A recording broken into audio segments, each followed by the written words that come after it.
Era 1965.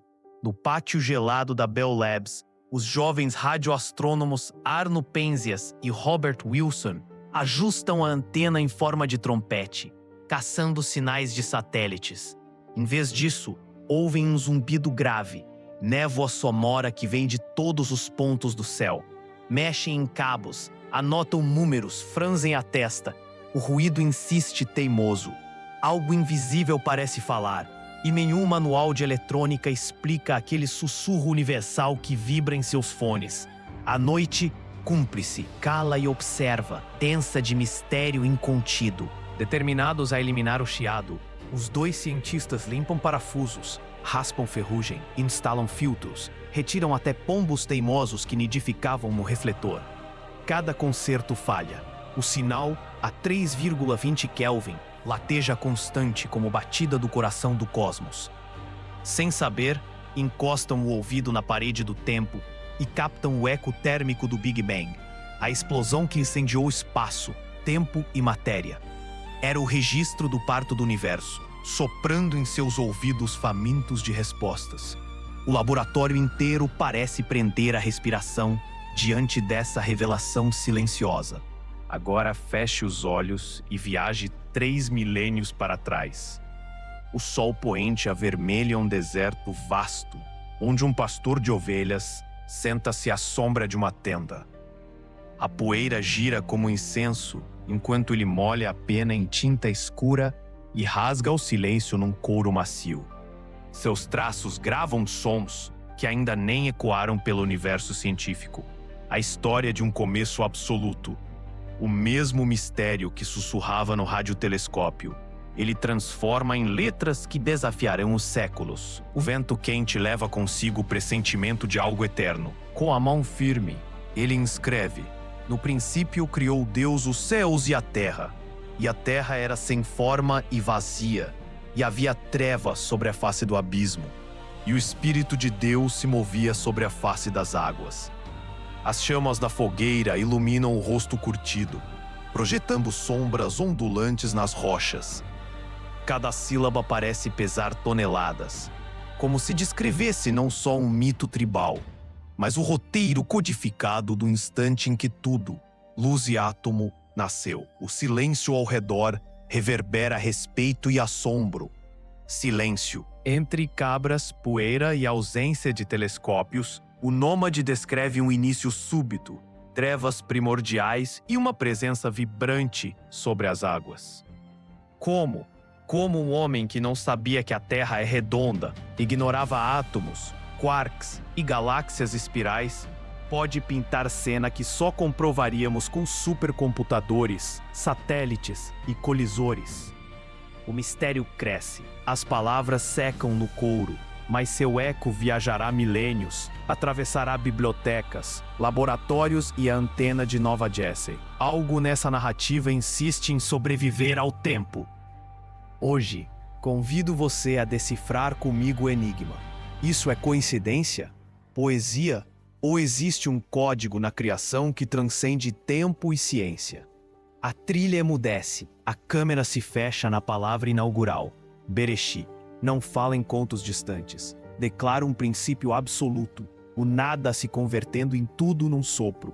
É a mesma faísca que deixou o zumbido de micro-ondas que desconcertou Penzias e Wilson. O pergaminho e o radiotelescópio parecem, enfim, conversar. Dois mundos se encaram em silêncio atento. Durante séculos, filósofos defenderam um cosmos eterno. Mesmo depois, quando Einstein revelou a relatividade, suas equações apontavam expansão, e ele incluiu a célebre constante cosmológica para mantê-las paradas. Era como tentar travar a porta do infinito, negar qualquer Bereshit. Contudo, o universo tinha planos. No silêncio das montanhas da Califórnia, Edwin Hubble aliou espelhos e placas fotográficas, pronto para desmentir a imobilidade celeste que tantos consideravam dogma científico inabalável. Em 1929, Hubble analisou luz de galáxias distantes e constatou um desvio para o vermelho proporcional à distância. Tudo se afastava. Rebobinando essa fuga cósmica, chegamos a uma singularidade de densidade infinita, temperatura incandescente, tempo recém-nascido. Nesse ponto zero, espaço e matéria ainda eram uma ideia embrionária. O pastor chamou esse instante de Bereshit. A física moderna o batizou de Big Bang.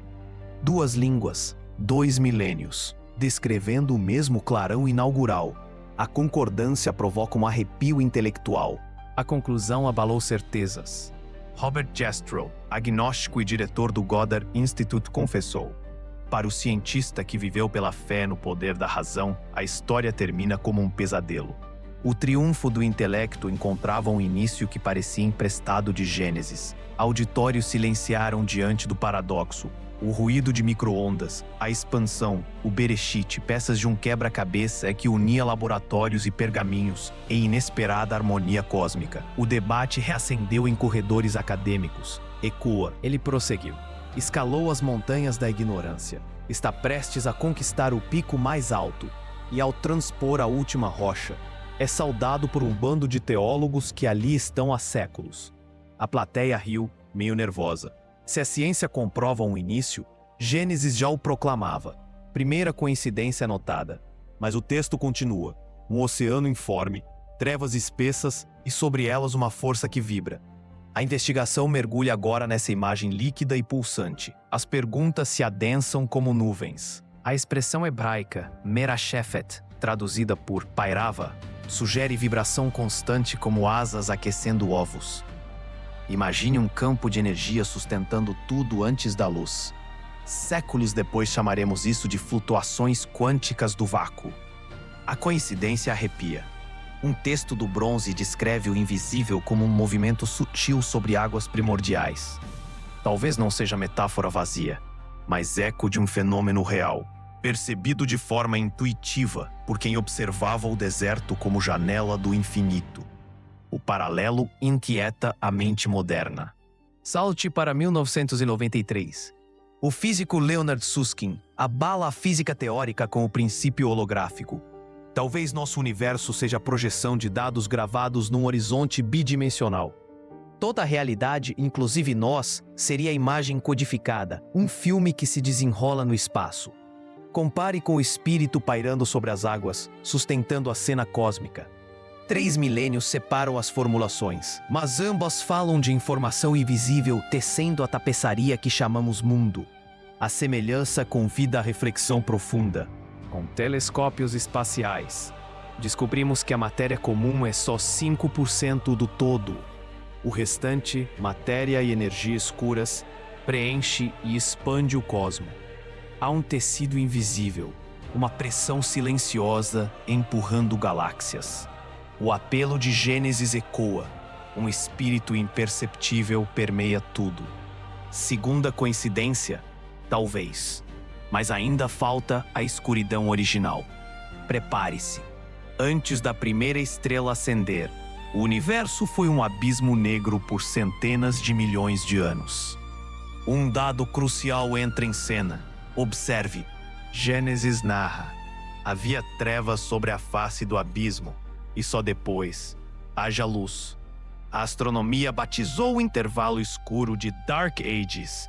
300 milhões de anos sem estrelas, apenas gases frios vagando em silêncio. O passado confirma o verso ancestral. Quem, sob céu de tendas, ousaria afirmar que a noite antecedeu o dia universal? Quarta coincidência. Ou será a pista codificada? A precisão cronológica do texto ergue a sobrancelha até dos mais céticos observadores. O espanto cresce a cada dado. Reflita bem.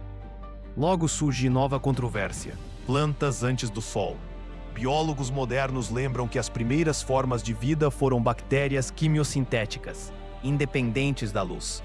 A ordem de Gênesis aponta mares férteis, depois criaturas aquáticas, em seguida animais terrestres, culminando no ser humano. O registro fóssil confirma, da sopa oceânica à terra firme se passaram eons. Terceira coincidência catalogada. A antiga narrativa parece seguir em linhas gerais a mesma coreografia evolutiva que hoje desenhamos. Somos indícios. Início absoluto. Escuridão primordial. Campo invisível que vibra. Sequência biológica coerente. Um acaso pode explicar um ponto, talvez dois. Mas todos juntos formam estatística improvável, como acertar várias loterias em série. Seria o Gênesis um cofre de senhas que a ciência, séculos depois, digita sem saber? Cada nova descoberta é um clique no tambor da combinação, aproximando-nos de um estalo final que revele a mensagem integral escondida na própria tessitura do espaço-tempo. Contudo, as vozes do ceticismo não se calam. Dizem que todas as culturas falam em águas e trevas, que o cérebro caça padrões como caçador de nuvens, vítima da apofenia. Recordam erros, dias sem sol, firmamento sólido, serpente falante. Para eles, ciência basta, poesia entretém. Ainda assim, mesmo após desmontar metáforas, sobra um desconforto, porque justamente esses detalhes batem com medições de satélites e colisores. A dúvida persiste, cutucando como grão na sandália. O debate segue aberto. Examinemos as palavras com lupa. Por que espírito pairando e não Deus guerreiro rugindo? Por que a ênfase nas trevas antes da luz?